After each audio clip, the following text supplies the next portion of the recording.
Hello students, तो आज की इस वीडियो में हम करें हैं क्लास 12th बायोलॉजी का चैप्टर नंबर 7 इवोल्यूशन के नीट पीवाई के। अब आप यहाँ पर इस चैप्टर के अंदर आपको एक चीज़ और बता देता हूँ कि 2013 से लेकर आप 16 तक देखोगे कि कुछ एक क्वेश्चन जो वो लॉजिकल है और एनसीईआरटी से है, तो वो डायरेक्ट एनसीईआरटी से नहीं है। तो इस टाइप के यहाँ पर आपको कुछ मिक्स टाइप के क्वेश्चन मिलेंगे। बट अगर आप मैं बता दूँ लास्ट 4-5 ईयर में यानी 2017 से लेकर 2023 तक के अगर हम क्वेश्चन देखेंगे तो वो 100% एनसीईआरटी की कॉपी पेस्ट लाइनें आई हुई है। तो वो आपको पता चल जाएगा जैसे जैसे हम क्वेश्चन डिस्कस करते रहेंगे। तो स्टार्टिंग के क्वेश्चन देख के आपको कंफ्यूजन नहीं होना है, वो चीज़ मैंने आपको पहले ही डिस्कस कर ली है। और अगर इससे पहले वाली वीडियोस नहीं देखी तो इसी टाइप में हमने सारी वीडियोस कंप्लीट करवा रहे हैं। क्लास 12 की इससे पहले वाले चैप्टर हो चुके हैं। आप चैनल पर प्लेलिस्ट सेक्शन चेक कर सकते हो या फिर आपको आई बटन में भी प्लेलिस्ट का लिंक मिल जाएगा। तो चलिए स्टार्ट करते हैं। क्वेश्चन नंबर फर्स्ट है, the process by which organism with different evolutionary history evolve similar phenotypic adaptation in response to a common environmental challenge is called. यानी एक डेफिनेशन पूछी गई है यहाँ पे, वो पूछा गया कि वो कौन सा प्रोसेस है जिसके द्वारा जो ऑर्गेनिज्म जो अलग अलग इवोल्यूशन उनकी हिस्ट्री है वो इवोल्व होते हैं सिमिलर फिनोटाइपिक अडेप्टेशन में, ताकि वहाँ पर जो भी एनवायरमेंटल चेंजेज है उनको रिस्पॉन्स कर पाए वहाँ पर, क्योंकि जहाँ से भी वो बाहर से आए होंगे अलग अलग जगह से। इसका मतलब ये कहने की कोशिश करा है कि बाहर उनकी इवोल्यूशन अलग अलग है, बट अभी वहाँ पे कॉमन एनवायरमेंटल चैलेंज के अंदर वहाँ पे उनके अंदर सेम फिनोटाइपिक जो है वो अडेप्टेशन मिलेंगे। तो इस टाइप के प्रोसेस को क्या कहते हैं? Non random evolution, adaptive radiation, natural selection या फिर कन्वर्जेंट इवोल्यूशन। तो इसको कहते हैं कन्वर्जेंट इवोल्यूशन। अब ये जो डेफिनेशन है वो डायरेक्टली नहीं है, बट आपको एनसीईआरटी का पेज नंबर 133 एंड 34 पर मिल जाएगा। मतलब 133 में वो डायग्राम से ऊपर वाला पैराग्राफ और 34 में जो है वो स्टार्टिंग के अंदर मिल जाएगा। यहाँ पर ये कन्वर्जेंट इवोल्यूशन को बताने की कोशिश कर रही है, बट यहाँ पर लैंग्वेज चेंज कर दी गई है क्वेश्चन की। आपके सामने पेज नंबर 133 देख लिया होगा आपने, और ये 134 में भी यहाँ पे फर्स्ट पैराग्राफ आपको दिखाई दे जाएगा। चलिए भाई नेक्स्ट चलते हैं। नेक्स्ट क्वेश्चन नंबर 2 है।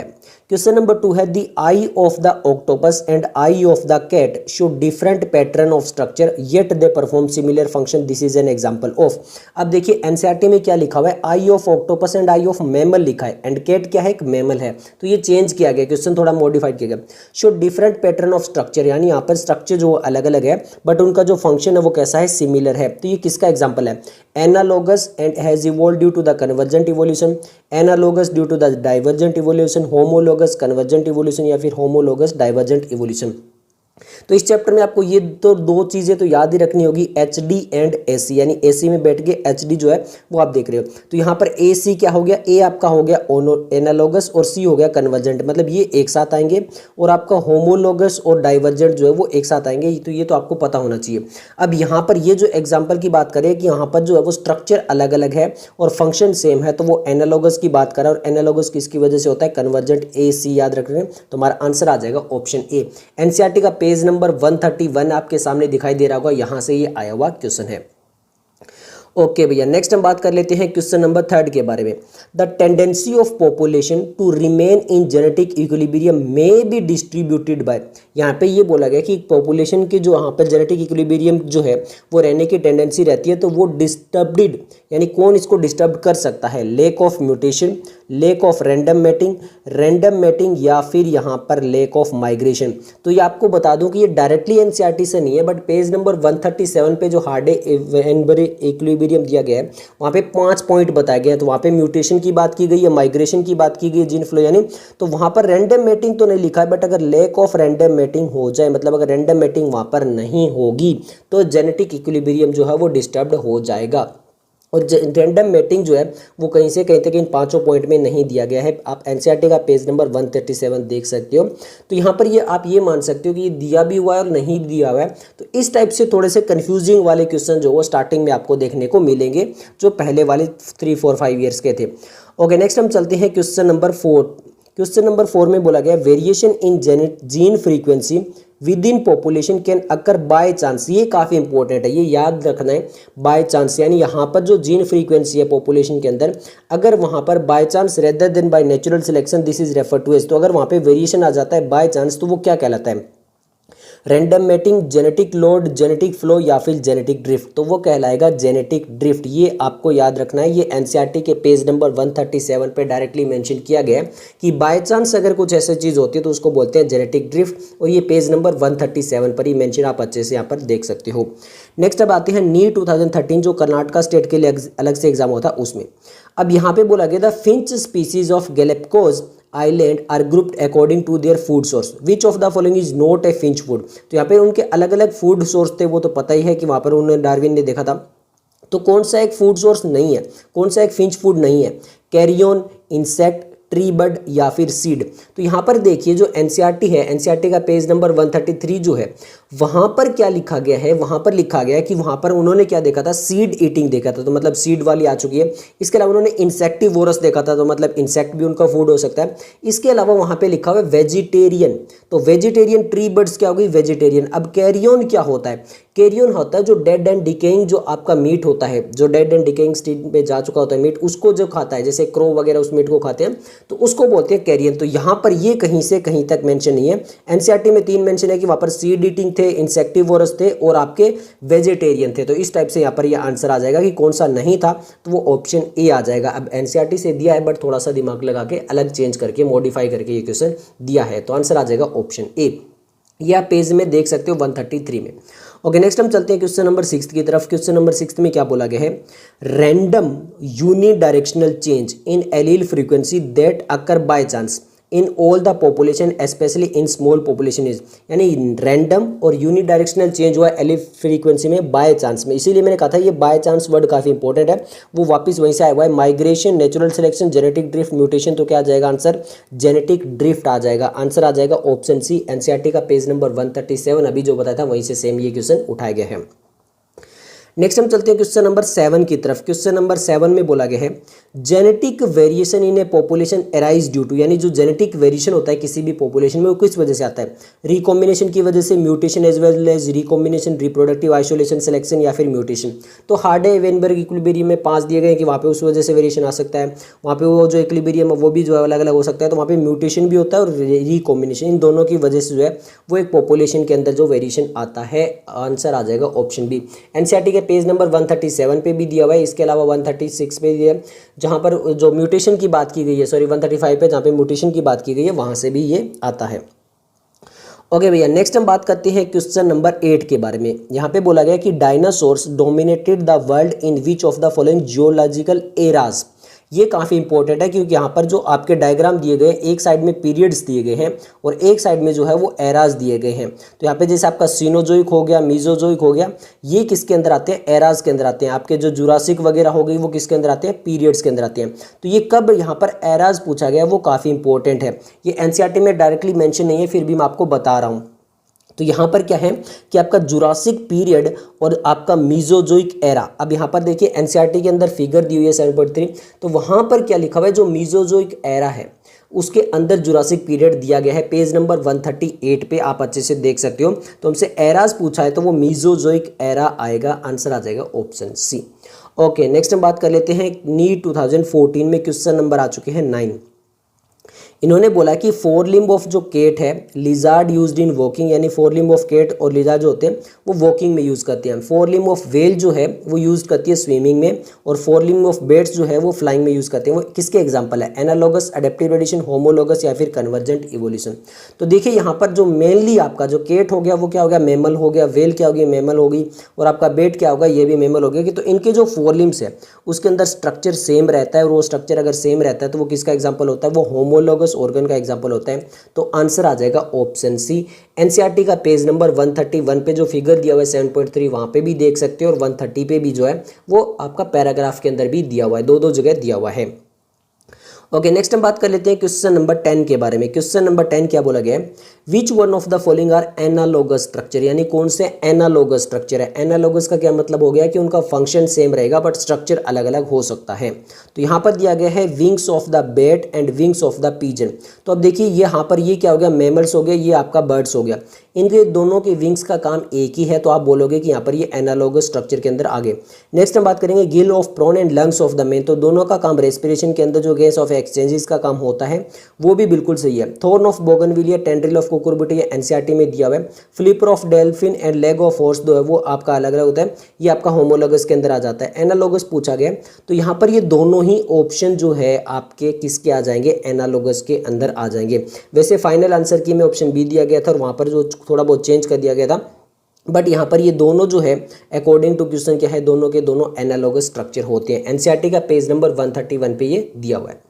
ओके भैया, नेक्स्ट चलते हैं। क्वेश्चन नंबर आ चुका है 11। क्वेश्चन नंबर 11 में क्या बोला गया कि कोई एक पॉपुलेशन है, इन्हें पॉपुलेशन 1000 इंडिविजुअल है। यहाँ पर बोला गया कि 360 belong to the genotype AA, 480 genotype to capital A small a and the remaining 160 to A। Based on this data the frequency of allele A निकालना है। तो देखिए हार्ड-वेनबर्ग इक्विलिब्रियम है, जहाँ पे p² + 2pq plus Q square है। और ये कैसे लिखा जाता है, ये इस टाइप से लिखा जाता है कि कैपिटल है कैपिटल है कैपिटल है स्मॉल है और ये स्मॉल है और इज इक्वल टू कितना होता है, ये 1 होता है। अब यहाँ पर देखिए हमसे क्या पूछा गया, कैपिटल ए की एलील वाली ये पूछा गया, यानी p² निकालना है। यहाँ पर ये दिया कितना हुआ p² हमें, ये दिया हुआ 360, ये दिया हुआ ना 360। तो सिंपल है, हमें क्या निकालना पड़ेगा, यहाँ पर 360 को हम डिवाइड कर लेंगे 1000 से, क्योंकि यहाँ पर ये दिए हुए हैं और टोटल कितने हैं, इतने हैं। तो हमारे सामने जो p² आएगा वो कितना आएगा, 0.360 आएगा। अब p कितना आ जाएगा, अगर p² इतना है तो p कितना आ जाएगा, √0.360। तो ये कितना निकल कर आएगा, ये आएगा 0.6 आ जाएगा हमारा। तो हमसे ये पूछा है ये वाला, तो ये हमारा 0.6 निकल कर आ जाएगा। आंसर आ जाएगा ऑप्शन सी। जो हार्ड-वेनबर्ग इक्विलिब्रियम प्रिंसिपल है वो दिया पेज नंबर 137 पे, आप अच्छे से देख सकते हो, यहाँ से आपका ये आंसर आ जाएगा। ओके, नेक्स्ट हम बात कर लेते हैं नीट 2015 के क्वेश्चन की। नीट 2015 में क्वेश्चन दिया गया, the wings of a bird and the wings of an insect, यानी इंसेक्ट यहाँ पर बात की गई है और बर्ड के विंग्स की बात की गई है। तो ये कैसे हैं, फाइलोजेनेटिक स्ट्रक्चर है, रिप्रेजेंट डाइवर्जेंट, होमोलोगस स्ट्रक्चर है, कन्वर्जेंट इवोल्यूशन, होमोलोगस स्ट्रक्चर है, डाइवर्जेंट, या फिर एनोलोगस है और कन्वर्जेंट। तो ये कैसे एनालोगस है, मतलब यहाँ पे इनके स्ट्रक्चर अलग अलग है बट फंक्शन दोनों के सेम है। तो यहाँ पर AC के अकॉर्डिंग एनालोगस कन्वर्जेंट इवोल्यूशन आएगा। आंसर आ जाएगा ऑप्शन डी। एनसीईआरटी का पेज नंबर 131 पे दिया हुआ है, आप अच्छे से देख सकते हो। नेक्स्ट हम बात कर लेते हैं, क्वेश्चन नंबर है 13। Industrial melanism is an example of, जो इंडस्ट्रियल मेलानिज्म वो किसका एग्जांपल है, म्यूटेशन का, नियो लेमार्किज्म का, नियो डार्विनिज्म का, नेचुरल सिलेक्शन का। तो ये एग्जांपल आपका नेचुरल सिलेक्शन का। एनसीईआरटी का पेज नंबर 131 जो है उसके बिल्कुल लास्ट पैराग्राफ के अंदर ये चीज़ मेंशन की गई है, आप अच्छे से देख सकते हो। यहाँ पे नेचुरल सिलेक्शन के बारे में बात की गई है, फिर वो इंडस्ट्रियल के बारे में बात की गई है, मोथ के बारे में पूरा बताया गया। तो यहाँ पर आपका आंसर आ जाएगा ऑप्शन डी। क्लियर हो गया, ओके। नेक्स्ट हम बात करते हैं नीट 2015 में जो एग्जाम कैंसिल हो गया था उसके बारे में। विच of the following had the smallest brain capacity, यानी सबसे स्मॉलेस्ट ब्रेन कैपेसिटी किसकी है, होमो निदरथल, होमो हैबिलस, होमो इरेक्टस या फिर होमो सेपियन। तो यहाँ पर जो आपका होमो हैबिलस होती है उसकी कितनी होती है, 652 लेके 680 तक होती है। जो आपका होमो इरेक्टस होता है उसकी 900 होती है। जो होमो निदरथल होता है उसकी कितनी होती है, 1400 होती है। होमो सेपियन की बता देता हूँ 1350 तक होती है। तो सबसे स्मॉलेस्ट पूछा गया है, तो यहाँ पर होमो हैबिलस हमारा आंसर आ जाएगा ऑप्शन बी। एनसीईआरटी का पेज नंबर 140 पे दिया हुआ है होमो हैबिलस के बारे में और 650 to 80 यहाँ पर ये मेंशन किया गया है। तो यहाँ से हमारा आंसर आ जाएगा। क्लियर हो गया, okay. Okay, next NEET 2016 phase 1 के क्वेश्चन की बात करते हैं। क्वेश्चन नंबर 15 है, following are the two statement regarding the origin of life, यानी A एंड B स्टेटमेंट दिया, हमें बताना है correct incorrect. The earliest organism that appeared on the earth were non green and presumably anaerobic, यानी जो सबसे पहले अर्थ पे नॉन ग्रीन ऑर्गेनिज्म आए थे और एनएरोबिक ऑर्गेनिज्म होते थे। सेकेंड है, the first autotrophic organism were the chemo autotroph that never released oxygen, और जो फर्स्ट ऑटोट्रोपिक ऑर्गेनिज्म थे वो कीमो ऑटोट्रोप थे जो कि कभी भी ऑक्सीजन रिलीज नहीं करते थे। तो यहाँ पर बताना है कि कौन सी स्टेटमेंट करेक्ट है, कौन सी स्टेटमेंट इनकरेक्ट है। तो वैसे देखिए ओरिजिन ऑफ लाइफ वाला जो है वो एनसीईआरटी में दिया हुआ है, बट ये दो स्टेटमेंट जो है वो डायरेक्टली एनसीईआरटी में मेंशन नहीं की गई है। हाँ, जब हम पढ़ते हैं तो थोड़ा इतना पता चलता है कि स्टार्टिंग में जो था वो ऑक्सीजन प्रेजेंट नहीं थी वहाँ पर एनवायरनमेंट के अंदर, और वहाँ पर एनएरोबिक वगैरह थे, बट इस टाइप से पूरा अच्छे से जो है वो डायरेक्टली मेंशन करके ये एनसीईआरटी में नहीं दिया गया है। तो यहाँ पर हमारे जो अकॉर्डिंग टू यहाँ पर हम आपको बता दें जो स्टेटमेंट लिखी गई है ये दोनों करेक्ट है। तो हमारा आंसर आएगा ऑप्शन ए। क्लियर है, ओके। नेक्स्ट हम बात करते हैं क्वेश्चन नंबर 16 के बारे में। क्वेश्चन नंबर 16 में बोला गया है, which of the following structure is homologous to the wing of a bird, यानी कोई एक बर्ड है उसके विंग के होमोलॉगस बताना है। Hind limb of the rabbit, flipper of the whale, dorsal fin of the shark और विंग ऑफ द मोथ। तो देखिए मोथ जो है वो आपका नहीं आएगा, शार्क जो है वो आपका नहीं आएगा क्योंकि ये सारे मैमल्स के अंदर नहीं होते हैं।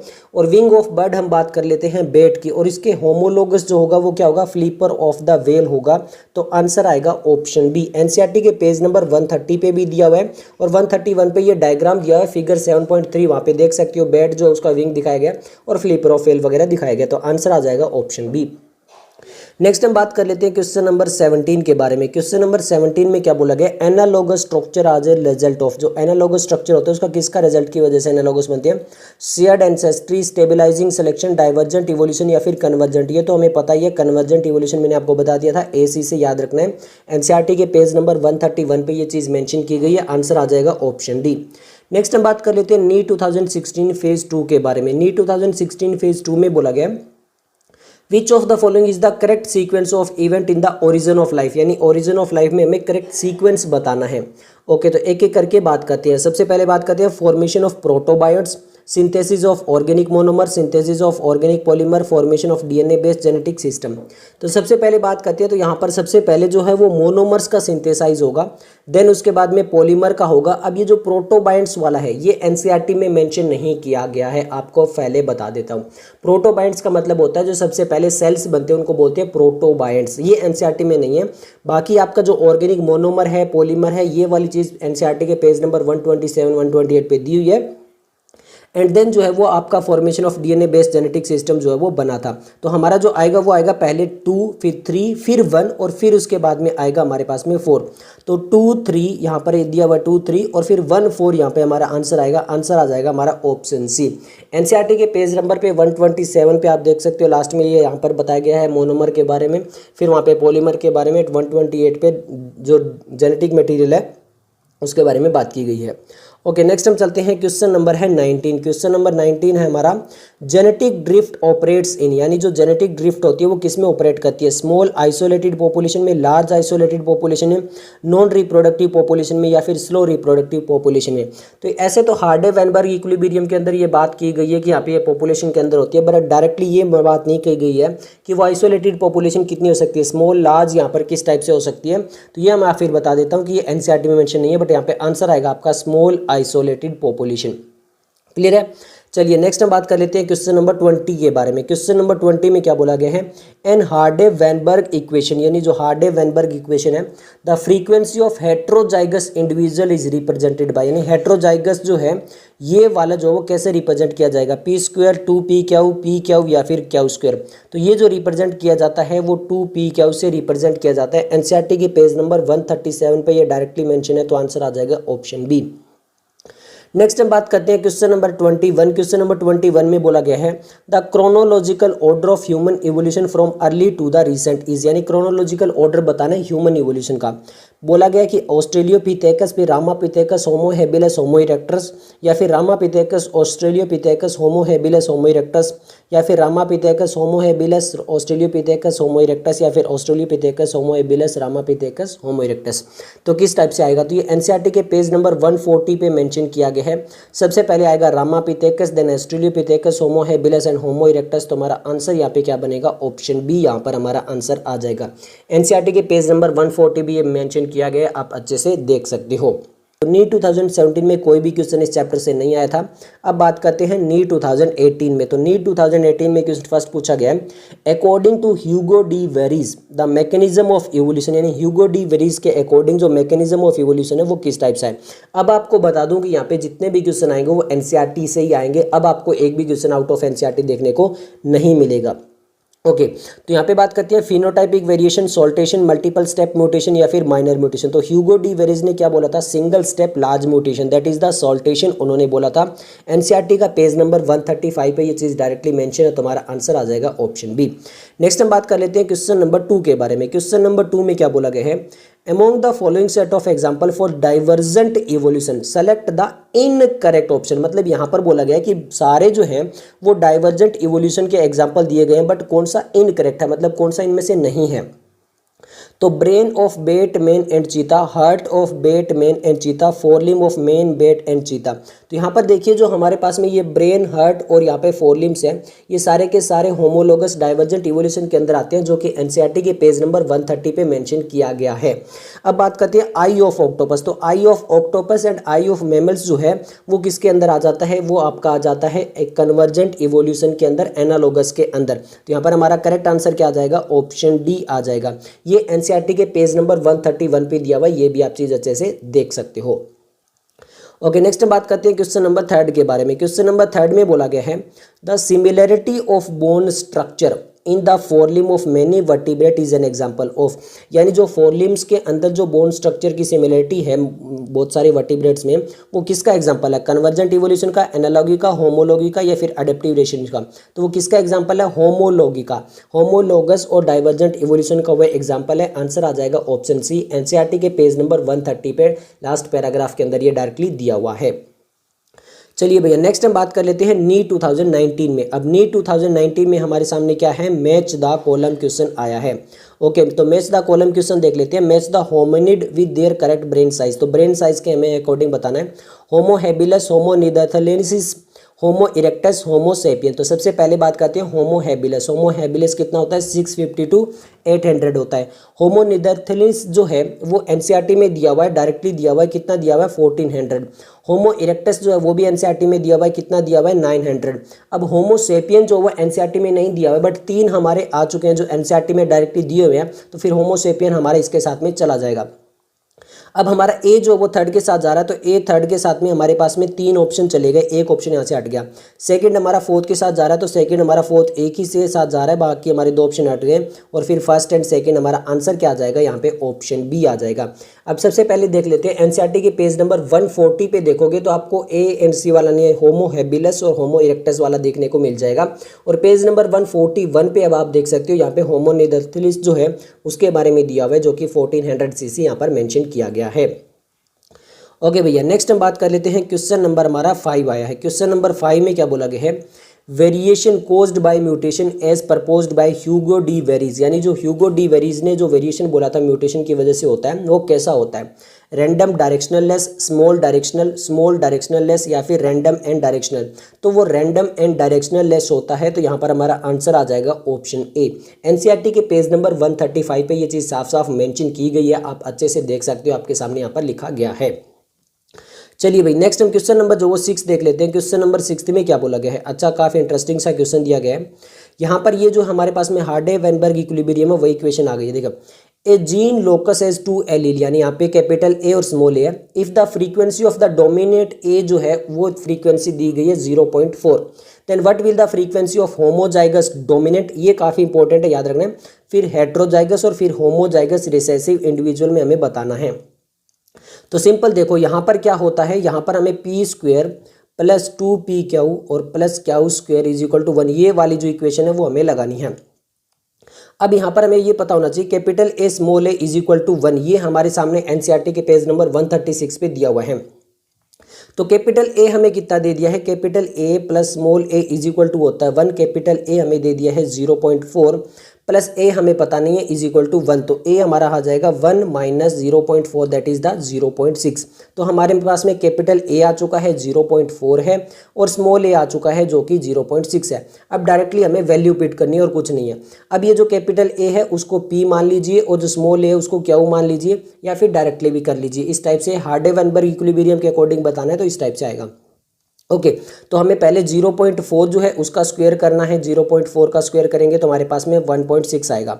ओके, फिर हम बात करेंगे 2p क्यू, तो 2 इंटू 0.4 इंटू 0.6 कर लीजिए, तो 6 इंटू 4 24 इंटू 4 48 आएगा। तो ये हमारा कितना आएगा, 48 आएगा। तो ये हमारा 2p क्यू कितना आएगा, 0.48 आएगा। ये हमारा 0.6 आ चुका है। फिर हमारे पास में 0.6 का स्क्वायर करेंगे तो 0.36 आएगा। तो 0.36 यहाँ पर हमारे ये जो आंसर है ऑप्शन बी निकल कर यहाँ पर आ जाएगा। तो आंसर आ जाएगा ऑप्शन बी। देखिए एनसीईआरटी से ये पूरा का पूरा क्वेश्चन, बट यहाँ पर क्या है थोड़ा सा जो मैथ वगैरह है वो लगाना पड़ेगा। एनसीईआरटी के पेज नंबर 137 पे ये दिया हुआ है, आप अच्छे से देख सकते हो। यहाँ पर ये हार्डे-वेनबर्ग इक्विलिब्रियम वाला कैपिटल स्मॉल ए करके बताया गया है। अब बात करते हैं नेक्स्ट क्वेश्चन के बारे में। नेक्स्ट क्वेश्चन जो वो भी इसी टाइप से है, काफ़ी इंटरेस्टिंग सा क्वेश्चन है, क्योंकि यहाँ पर इस क्वेश्चन को समझना आसान अगर हो गया तो फिर हमारा आंसर आ जाएगा। इस क्वेश्चन को थोड़ा सा समझना ही जो वो काफ़ी डिफिकल्ट हो जाता है एक बार के लिए। इन्होंने बोला है कि कोई एक स्पीसीज है, in species the weight of the newborn range from 2 to 5 kg, यानी वहाँ पर जो न्यू बोर्न बेबी जो रेंज हो रही है वो 2 से लेकर 5 kg है। अब इन्होंने क्या बोला है कि जो 97% ऑफ द न्यू बोर्न है उनका एवरेज वेट जो वो 3 से लेकर 3.3 kg के बीच में आ रहा है, वो सर्वाइव कर रहे हैं। जबकि आगे क्या बोला है, ध्यान से समझना, 99% of the infant born with weight from 2 to 2.5 या फिर 4 से लेके 5 kg तक है, वो डाई हो जाते हैं। मतलब क्या है कि ये रेंज है 2 से लेकर 5 kg के बीच में, ये 2 kg, ये 5 kg, यहाँ पे हो गया 3 kg और यहाँ पे हो गया 4 kg। ये क्लियर हो गया? ओके। अब इन्होंने बोला है कि यहाँ पे जो इन्फेंट है वो 3.3 तक, यानी यहाँ से लेके लगभग यहाँ तक जो है वो सर्वाइव कर रहे हैं। कितने सर्वाइव कर रहे हैं? 97%। बट ये जो 2 से लेकर 2.5 है और ये 4.5 से ये वाली जो है, यहाँ पर कोई भी सर्वाइव नहीं कर पा रहा। 99% जो वो सर्वाइव नहीं कर पा रहे। इसका मतलब क्या है कि यहाँ पर केवल 1% सर्वाइव कर पा रहे हैं और यहाँ पर जो वो 97% सर्वाइव कर पा रहे हैं। अब ये लगभग 3.3 करेंगे तो ये लगभग इनके बीच की वैल्यू आ रही है। इसका मतलब क्या है कि ज़्यादातर जो मीन कैरेक्टर वाले हैं वो सर्वाइव कर पा रहे हैं। तो अब हमसे क्या पूछा है यहाँ पर, ये हमें पहले तो ये क्वेश्चन समझ में आना चाहिए। इन्होंने इस टाइप से बताने की कोशिश की है। यहाँ पर इन्होंने कहा है कि which type of selection process is taking place. तो ये हार्डे-वेनबर्ग इक्विलिब्रियम से है, जहाँ पे 3 ग्राफ दिए गए हैं। ये ग्राफ तो दे दिए गए हैं, अब ये ग्राफ हमने निकाल लिया है। अब यहाँ पे पूछा है कि सिलेक्शन कौन सा है, स्टेबलाइजिंग सिलेक्शन है, डिसरप्टिव सिलेक्शन है, साइक्लिक सिलेक्शन है या फिर डायरेक्शनल सिलेक्शन है। तो ये स्टेबलाइजिंग सिलेक्शन है। तो आंसर क्या आ जाएगा? आंसर आ जाएगा ऑप्शन ए। एनसीईआरटी के पेज नंबर 137 पे आप अच्छे से देख सकते हो, यहाँ पर डिसरप्टिव, स्टेबलाइजिंग और डायरेक्शनल सिलेक्शन के बारे में अच्छे से बताया गया है। तो अब हमारा मेन कैरेक्टर जो वैल्यू वो ज़्यादातर यहाँ पे हमारे पास में आ रहा है, तो इसलिए हमारा कौन सा हो जाएगा? स्टेबलाइजिंग हो जाएगा। एनसीईआरटी से ही आया हुआ क्वेश्चन है। क्लियर हो गया? ओके। नेक्स्ट हम बात कर लेते हैं नीट 2019 में जो उड़ीसा स्टेट के लिए एग्जाम हुआ था उसमें आए हुए क्वेश्चन के बारे में। विच of the following statement is correct about the origin and evolution of the man. तो यहाँ पे हमें करेक्ट स्टेटमेंट बतानी है। पहले देखते हैं, सबसे पहले agriculture came around 15,000 year back, ये गलत है, 10,000 ईयर बैक, तो ये गलत हो गया। एग्रीकल्चर जो थी उन्होंने बोला कि 50,000 ईयर पहले आई थी, बट वो गलत हो गया। Dryopithecus and Ramapithecus primate existing 15 Maya walk like a man. तो यहाँ पर देखिए जो आपका रामापिथेकस थी वो मेन लाइक करते थे, बट ड्रायोपिथेकस नहीं करते थे, तो ये हमारा गलत हो गया। Homo habilis probably ate meat, ये नहीं लिखा है एनसीईआरटी में साफ साफ। होमो हैबिलस जो वो मीट को ईट नहीं करते थे। Neanderthal man lived in the Asia between 1 lakh and 40,000 year back, तो ये हमारा बिल्कुल सही है अकॉर्डिंग टू एनसीईआरटी। आंसर आ जाएगा ऑप्शन डी। एनसीईआरटी के पेज नंबर 41 पर जो है वो नीदरथल मैन वाली दी हुई है और यहाँ पर एग्रीकल्चर वाली स्टेटमेंट भी दी हुई है। जो ड्रायोपिथेकस होमो हैबिलस है वो एनसीईआरटी के पेज नंबर 140 पर दी हुई है। यहाँ से हमारा आंसर आ जाता है। क्लियर हो गया? ओके। नेक्स्ट अब हम आ चुके हैं नीट 2020 में। तो क्वेश्चन नंबर 9 है, from his experiment SL Miller produced amino acid by mixing the following in a closed flask, यानी क्लोज्ड फ्लास्क के अंदर जो है वो जब अमीनो एसिड बना था एसएल मिलर ने, तो क्या क्या चीज़ मिक्स की थी? CH4H2NH3 यहाँ पर 800 पे, CH3H2NH4 वाटर वेपर 800 पे, CH4H2NH3 600 पे या फिर CH3H2NH3 यहाँ पर 600 पे। तो यहाँ पर टेम्परेचर और यहाँ पर ये चीज़ कंपोनेंट इंपॉर्टेंट है। तो वहाँ पर क्या लिया गया था? मीथेन लिया गया था, हाइड्रोजन, अमोनिया और वाटर वेपर लिए गए थे। किस पे? टेम्परेचर कितना था? 1800 डिग्री सेल्सियस, 800 डिग्री सेल्सियस था। तो यहाँ पर हमारा आंसर आ जाएगा ऑप्शन ए। एनसीईआरटी के पेज नंबर 127 पे ये डायरेक्टली मेंशन आप अच्छे से देख सकते हो। ओके भैया, नेक्स्ट हम चलते हैं क्वेश्चन नंबर 10 में। क्वेश्चन नंबर 10 में बोला गया है embryological support for evolution was disapproved, यानी यहाँ पे एम्ब्रियोलॉजिकल सपोर्ट फॉर इवोल्यूशन वो डिसअप्रूव किसके द्वारा किया गया था? कार्ल अर्न्स्ट वॉन बेयर ने, अल्फ्रेड वेलेस ने, चार्ल्स डार्विन ने या फिर ओपेरन ने। तो इसको जो है वो कौन प्रपोज किसने किया था? जो अर्न्स्ट हैकल थे उन्होंने किया था, but Karl Ernst von Baer ने जो थे उसको डिसअप्रूव किया था। तो आंसर आ जाएगा ऑप्शन ए। एनसीईआरटी के पेज नंबर 129 पे लास्ट में ये मेंशन आप क्लियरली देख सकते हो, यहाँ से ये आया हुआ क्वेश्चन है। ओके भैया, चलिए नेक्स्ट चलते हैं क्वेश्चन नंबर 11 की तरफ। क्वेश्चन नंबर 11 में बोला गया है flipper of penguin and dolphin are the example of, यानी flipper of penguin and dolphin किसका एग्जाम्पल है? अडेप्टिव रेडिएशन का, कन्वर्जेंट का, इंडस्ट्रियल मैनरिज्म का या फिर नेचुरल सिलेक्शन का। तो ये किसका एग्जाम्पल है? कन्वर्जेंट इवोल्यूशन का, एनालॉगी का एग्जाम्पल है। आंसर आ जाएगा ऑप्शन बी। एनसीईआरटी का पेज नंबर 131 जो है वहां पर ये मेंशन किया गया है। ओके, चलिए नेक्स्ट हम चलते हैं क्वेश्चन नंबर 12 की तरफ। क्वेश्चन नंबर 12 में क्या बोला गया है? क्वेश्चन नंबर 12 में बोला गया है which of the following refer to correct example of organism which have evolve due to change in environmental brought about the anthropogenic action. यहाँ पे हमें बताना है कि इनमें से कौन से ऐसे थे जो कि एंथ्रोपोइजनिक एक्शन की वजह से डेवलप हुए थे। Darwin finches of Galapagos island, herbicide resistant weeds, drug resistance eukaryote और man created breed of domesticated animal like dogs. अब एंथ्रोपोइजनिक एक्शन क्या होते हैं? एंथ्रोपोइजनिक एक्शन होते हैं जहाँ पर ह्यूमन का रोल आता है, मतलब जो ह्यूमन डेवलप करवाने की कोशिश करता है उसकी वजह से जो चीज़ आता है उसको बोलते हैं एंथ्रोपोइजनिक एक्शन। जो Darwin finches of Galapagos island है वो तो अडेप्टिव रेडिएशन की वजह से एंथ्रोपोइजिक नहीं है। हर्बिसाइड रेजिस्टेंस वीड और ड्रग रेजिस्टेंस जो यूकैरियोटिक है वहाँ पर ह्यूमन का रोल आता है, एंथ्रोपोइजनिक एक्शन का रोल आता है, जो कि एनसीईआरटी के पेज नंबर 132 पे दिया हुआ है। नेक्स्ट हम बात करते हैं man created breed of domesticated animal like dogs. ये पेज नंबर 131 पे दिया है, यहाँ पर भी ह्यूमन का रोल आया है, यानी एंथ्रोपोइजनिक एक्शन आया है। तो 2, 3 एंड 4 जो है वो एंथ्रोपोइजनिक एक्शन है, फर्स्ट वाला जो एडेप्टिव रेडिएशन है। तो 2, 3, 4 हमारा आंसर आ जाएगा ऑप्शन सी। क्लियर? अब यहाँ पर ये जो आपका 2, 3 है ये आप एनसीईआरटी के पेज नंबर 132 पे देख सकते हो। यहाँ पे लास्ट में एंथ्रोपोइजनिक एक्शन भी दिया गया है। और अगर यहाँ पर हम बात करते हैं फोर्थ वाले की ऑप्शन की, तो फोर्थ वाला जो है वो 131 पे दिया हुआ है, ये भी आप 131 पर भी देख सकते हो। यहाँ पर डॉग्स के बारे में बात की गई है। चलिए नेक्स्ट हम बात करते हैं नीट 2020 और फेज 2 में आए हुए क्वेश्चन के बारे में। यहाँ पर क्वेश्चन नंबर 13 है after how many years of formation of earth life appeared on this planet, यानी यहाँ पर अर्थ के बनने के बाद में कितने टाइम के बाद में यहाँ पर लाइफ जो वो अपीयर हुई थी। 50 मिलियन, 500 मिलियन, 50 बिलियन या फिर 500 बिलियन। तो यहाँ पर करेक्ट आंसर आएगा option B 50 million, 500 million years आएगा। तो यहाँ पर ये डायरेक्टली एनसीईआरटी के पेज नंबर 127 से ली हुई स्टेटमेंट है, डायरेक्टली कॉपी पेस्ट की गई है, आप अच्छे से देख सकते हो। चलिए भैया नेक्स्ट हम बात कर लेते हैं क्वेश्चन नंबर 14। अब देखिए वहां पर आया था कि embryological support for evolution disapprove किसने किया था। अब यहाँ पर उसका उल्टा पूछा है, embryological support for evolution propose किसने किया था? कार्ल अर्न्स्ट वॉन बेयर ने तो जो है वो डिसअप्रूव किया था, चार्ल्स डार्विन, एल्फ्रेड वेलेस या फिर अर्न्स्ट हैकल ने। तो अर्न्स्ट हैकल ने जो थे उन्होंने क्या किया था? प्रपोज किया था। तो आंसर आ जाएगा ऑप्शन डी। एनसीईआरटी के पेज नंबर 129 पे जो वो डायरेक्टली मेंशन किया गया है। ओके नेक्स्ट हम बात कर लेते हैं क्वेश्चन नंबर 15 के बारे में। क्वेश्चन नंबर 15 में बोला है कि ए होमिनाइड फॉसिल डिस्कवर्ड, यानी एक होमिनाइड फॉसिल डिस्कवर किया गया था जावा के अंदर, कब? 1891 में। नाउ एक्सटिंक्ट, वो एक्सटिंक्ट हो जाए, have cranial capacity of about 900 CC was, वो क्या था? नीदरथल मैन थे, होमोसेपियन थे, ऑस्ट्रेलियोपिथेकस थे या फिर वो होमो इरेक्टस थे। तो वहां पर वो कौन से थे? 900 सीसी वाले जो थे वो होमो इरेक्टस थे। तो आंसर आ जाएगा ऑप्शन डी। एनसीईआरटी के पेज नंबर 140 में बिल्कुल लास्ट में पैराग्राफ में ये चीज मेंशन की गई है। चलिए भाई नेक्स्ट हम बात कर लेते हैं, क्वेश्चन नंबर आ चुके हैं 16 में। क्वेश्चन नंबर 16 में क्या बोला गया है? द फिनोमिना ऑफ इवोल्यूशन, यहाँ पे बोला गया the phenomena of evolution of different species in a given geographical area starting from a point and spreading to other habitat is called, यानी ये डेफिनेशन किसकी है? Coevolution, natural selection, adaptive radiation या फिर सॉल्टेशन। तो ये adaptive radiation की definition है, आंसर आ जाएगा ऑप्शन सी।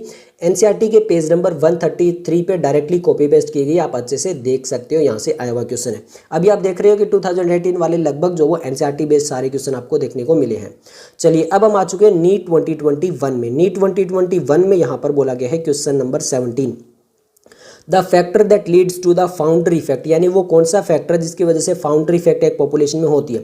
Natural selection, genetic recombination, mutation या फिर जेनेटिक ड्रिफ्ट। तो आंसर आ जाएगा जेनेटिक ड्रिफ्ट। अब ये चीज़ जो है वो आंसर आ गया हमारा जेनेटिक ड्रिफ्ट में, जो फाउंड्री इफेक्ट वगैरह शो होता है। तो यहाँ पर हमारा आंसर आ जाएगा एनसीईआरटी के पेज नंबर 137 पे ये डायरेक्टली मेंशन किया गया फाउंड्री इफेक्ट वाला जेनेटिक ड्रिफ्ट, यहाँ पे ये क्लियरली दिया गया है। चलिए भैया नेक्स्ट हम बात कर लेते हैं क्वेश्चन नंबर 18, और क्वेश्चन नंबर 18 में क्या दिया गया है? मैच द कॉलम क्वेश्चन दिया गया है। ओके मैच द कॉलम देख लेते हैं। तो सबसे पहले बात करते हैं अडेप्टिव रेडिएशन के बारे में। अडेप्टिव रेडिएशन बोले सिलेक्शन ऑफ रेजिस्टेंस वैरायटी, ये हम बात कर चुके थे। ये एंथ्रोपोजेनिक होता है यहाँ पर, तो ये हमारा एंथ्रोपोजेनिक होता है। बोन्स ऑफ फोरलिम इन मेन वगैरह जो होते हैं वो फोरलिम में मेन कहाँ पे होते हैं, वो डाइवर्जेंट इवोल्यूशन होमोलोगस वाले में होते हैं। Wings of butterfly and bird वगैरह जो कन्वर्जेंट इवोल्यूशन में। और Darwin finches adaptive radiation, Darwin finches Galapagos island में आया था, तो ये हमारा चला जाएगा।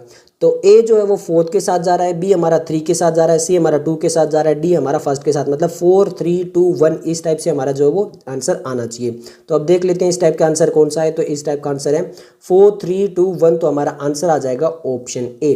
अब यहाँ पर देखिए आपके अलग अलग ऑप्शन जो है वो अलग अलग जगह दिए हुए हैं। सबसे पहले हम बात कर लेते हैं अडेप्टिव रेडिएशन।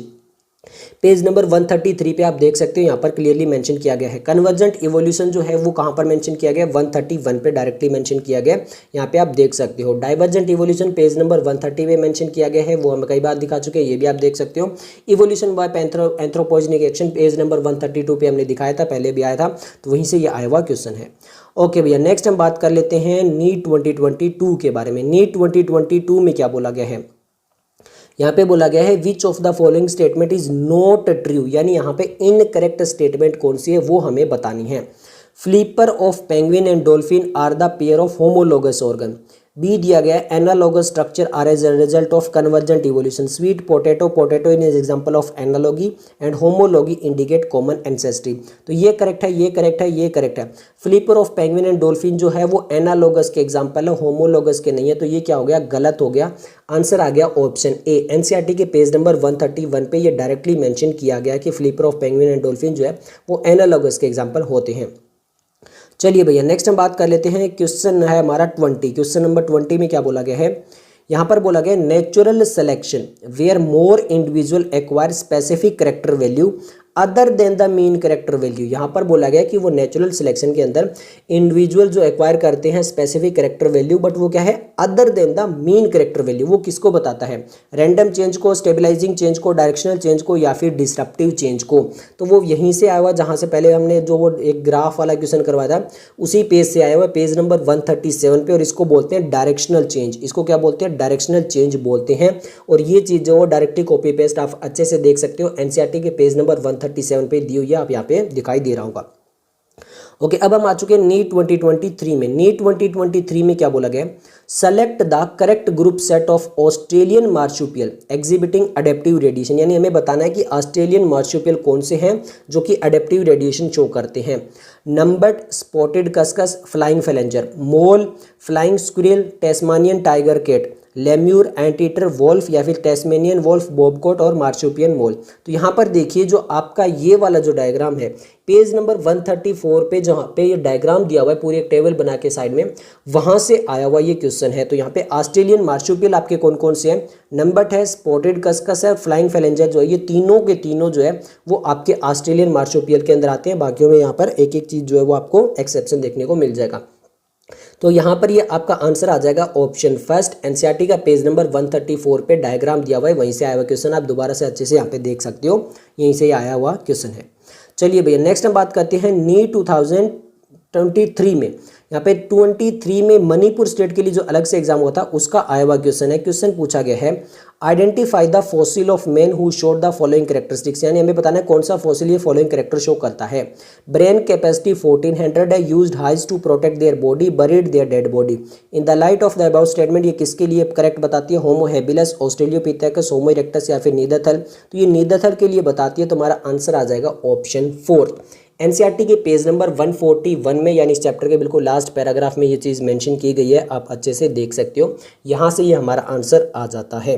तो ये नेक्स्ट हम बात करते हैं नीट 2024 की। क्वेश्चन नंबर 23 है हमारा, given below are some stages of human evolution, arrange them in the correct sequence past to recent year. के अंदर हमें जो इनको सीक्वेंस को बताना है कि कौन सा सबसे पहले आया था, फिर उसके बाद में कौन सा आया था, कौन सा आया था। इस टाइप से हमें ह्यूमन जो इवोल्यूशन था उसके बारे में बताना। होमो हेबिलस, होमो सेपियन, होमो नीदरथल मीन्स होमो इरेक्टस, तो यहाँ पे सीक्वेंस बताना है। तो ये एनसीईआरटी का पेज नंबर 140 पे तो आपका लास्ट पैराग्राफ अगर वहाँ पे देखोगे तो वहाँ पे होमो हैबिलस और होमो इरेक्टस बताया गया, यानी पहले जो आएगा वो होमो हैबिलस आएगा, देन होमो इरेक्टस आएगा, मतलब पहले ए आएगा देन डी आएगा।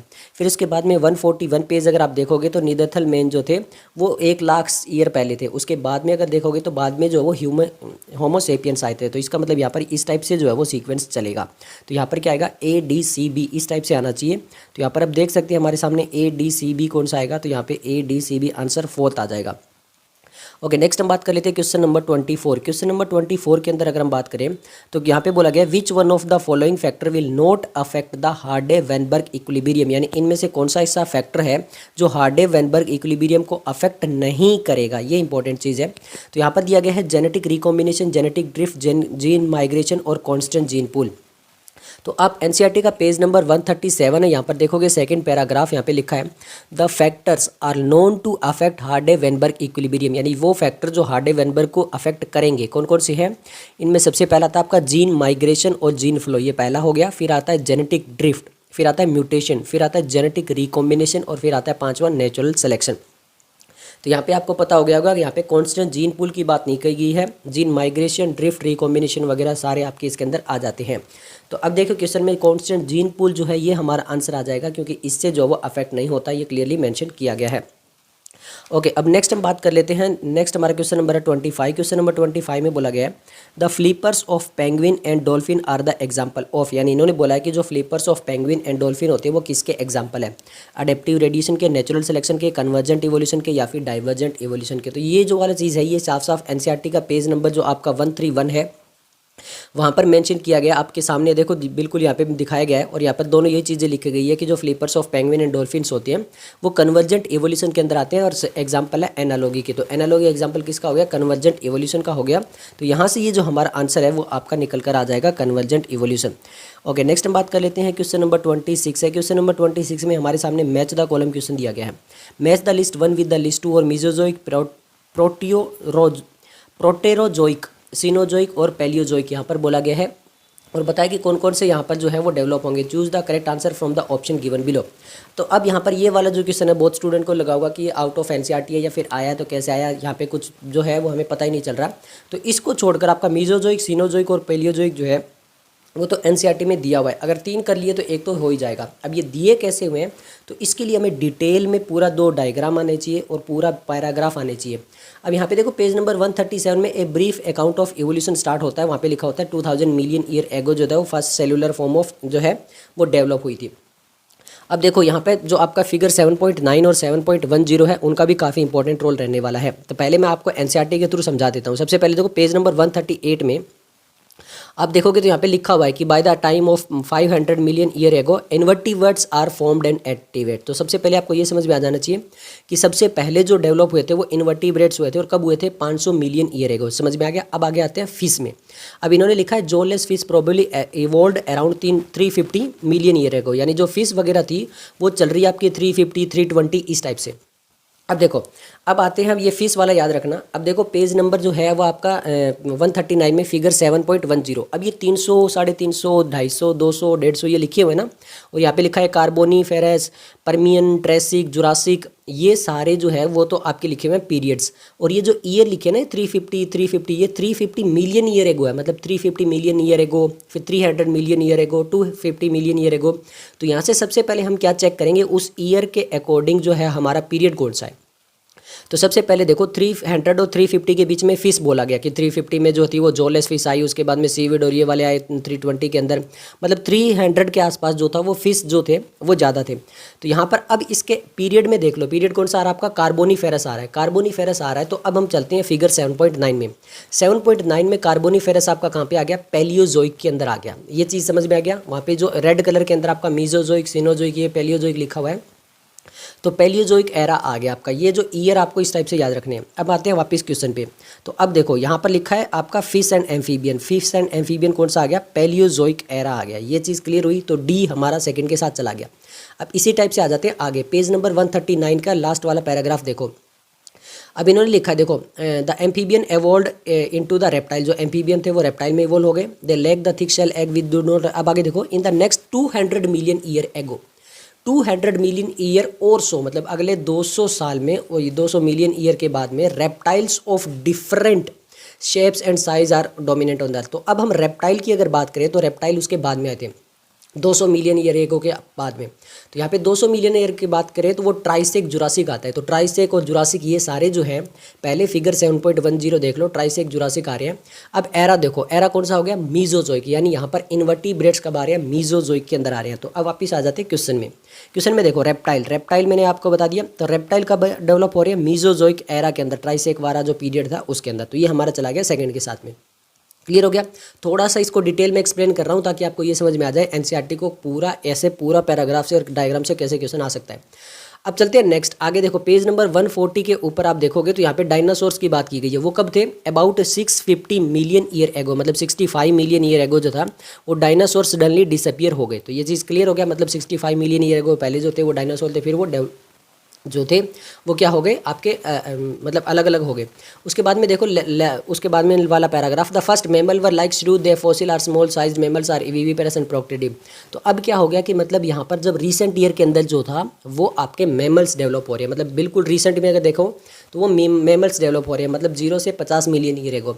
तो 0 से 50 मिलियन ईयर एगो के अंदर वापस फिगर में जाना पड़ेगा। फिगर में हमारा क्वाटनरी टर्सरी से जो था वो 0 से 50 है। क्वाटनरी टर्सरी के लिए वापस फिगर 7.9 देखेंगे तो वहाँ पे आ जाएगा हमारा सीनोजोइक एरा। तो ये चीज़ क्लियर होगी।